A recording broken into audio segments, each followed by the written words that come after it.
testimony. My father was a prophet. Of course, he didn't know it, but neither did anyone else. He didn't fit the normal prophetic requirements of austere and disciplined living. He was, most of the time, angry and very often drunk man who lacked much in the way of self-confidence or self-respect. And yet, I literally became the living embodiment of his prophetic utterances. In fact, one of my earliest memories details his visionary gifting. I remember my daddy, all 6'6", 320 pounds of him, standing above me, then only 3-something, on the front porch of our little East Dallas home, with his face purpled and vibrating from the enormous effort of his restrained rage, insisting that he would never bother to tell me what to do again, because I would always choose to do things my own way. I remember thinking, even at age 3, this was very important. I should not forget this. He was never going to tell me what to do again. I must remember that, sure. Now, it wasn't true, of course. But the actual message I then retained slipped past my little brain and settled unnoticed on my heart. You're a bad boy, Tommy.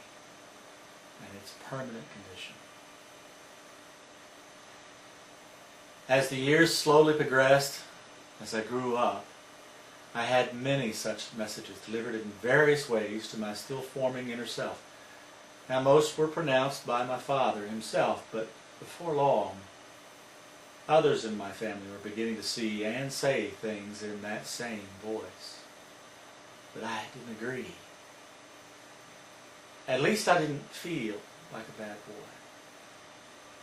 I mean, sure, we all had fun with our family joke. I had a good twin, been adopted by a loving and supportive family. Our imaginary Timmy was jokingly portrayed as the polar opposite of me, Tommy, the bad child. Now, Timmy did everything right, and everybody loved him. We all laughed. My sister, my mom, my dad. Even I laughed. I mean, after all, my name, Thomas, it means twin. Even the good that I actually achieved didn't seem to dispel the conclusions that were drawn about my essential character. I always made good grades. All A's, in fact, year after year without fail. And yet, I never made a single honor roll in my entire school career. It seems I had what it took to make the grade, but my conduct was always a hindrance. And it further confirmed my father's suspicions. I was a bad child. Daddy was not totally convinced that I couldn't be changed, however. He did have some powerful behavioral modification techniques as well. He was able to draw his methods from the parental equipping of his own mother and father. I mean, he could still possibly mold me the way he himself had been molded. And so he concentrated on breaking me. And since to him I was a willful child, seemingly self-destined to do wrong, he must break my will, right? Superimpose his will upon mine. It seemed reasonable. Still seems reasonable. And yet, all the whipping and shaming didn't yield the results that he longed for. So he interwove various threats of abandonment. And when the threats didn't actually work, he resorted to dropping me off at orphans' homes so that I could savor his sincerity. When a one-time drop-off in a far-off cow pasture ended with him having to search for me for hours, I was harshly treated physically for causing him the extra trouble. You see, I had, of course, done it on purpose. Although these training sessions had little lasting effect on my outward behavior, they did in fact mold me in many ways. I learned firsthand how powerful a controlling force anger can be. And I learned how utterly shameful it is to be the object of that anger. Shame intended to have me cower to him, had me cowering in ways he never even knew about. In the 7th grade, I remember distinctly a neighbor friend, Chris.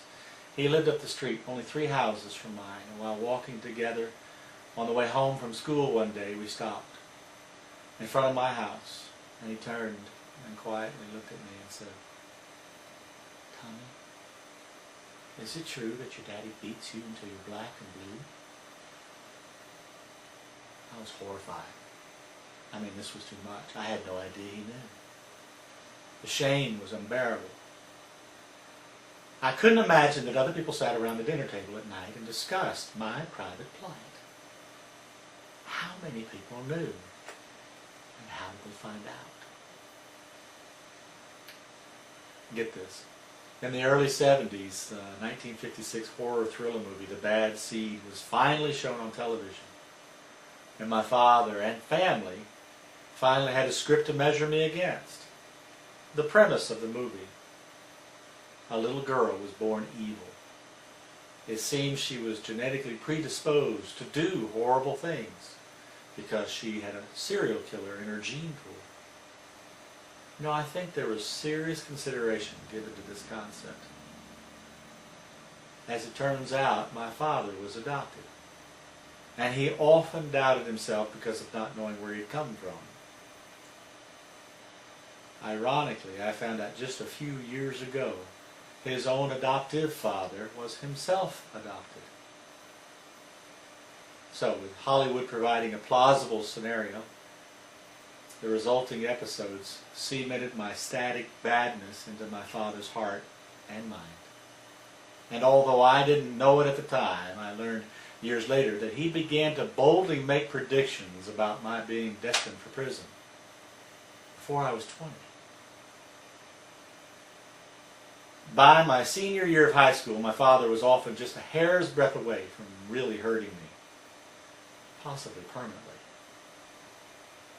And it was at this point that my mother divorced my father, in an attempt both to protect me and to finally separate herself from the constant emotional turmoil. And to my surprise, he actually left. I was free, finally. I was free to be who I wanted and how I wanted to be. And also, to my surprise, I was miserable. And seemingly unrelated to these other events in my life, I was desperate to reclaim my own potential. A potential that I had begun to feel was quickly draining away. I began acting out in ways that even I couldn't comprehend. I was totally erratic and unpredictable. Compounding the heightened intensity of the time, I had begun smoking cigarettes, I was very sexually active, I was drinking, and I was doing drugs. I was crying out to a deaf world. My hurt felt permanent, pervasive, it was profoundly personal. So I impulsively acted. Not yet 18 years old and without any real warning whatsoever, I attempted suicide.